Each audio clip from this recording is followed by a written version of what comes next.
ইস্তিগফারের অনেক ফজিলত, বেসিক 5টা ফজিলত বিষ্ণু বলেন, মান লাজিমাল ইস্তিগফার জাআলাল্লাহু লাহু মিন কুল্লি দীকিন মাখরাজা। ইস্তিগফার যে সব সময় পড়বে ও জীবনে আটকাবে না, বিপদে পড়লে আল্লাহ যে কেলওয়ারের ব্যবস্থা করে দিবে, মানে ওয়ে আউট, এক্সিট। আপনি আটকাবেন, আল্লাহ আপনাকে ওয়ে আউটের ব্যবস্থা করে দিবে। অমিন কুল্লি হাম্মিন ফারাজা, দুশ্চিন্তা থাকবে না আপনার জীবনে, অ্যাংজাইটি থাকবে না, চিন্তা মুক্ত করবেন। 2টা গেল। ওয়ারযুকহু মিন হাইসু লা ইয়াহতাসিব, এমন জায়গা থেকে আল্লাহ রিজিকের ব্যবস্থা করে দিবেন আপনাকে, আপনি কল্পনাও করতে পারবেন।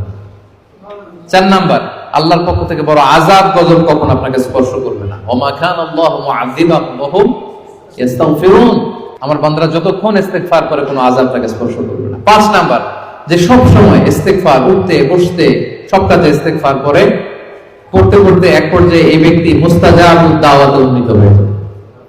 মুস্তাজাবুদ দাওয়া মানে এমন ব্যক্তি যে দোয়া করতে দেরি হয়, ওই দোয়া কবুল হতে দেরি হয়।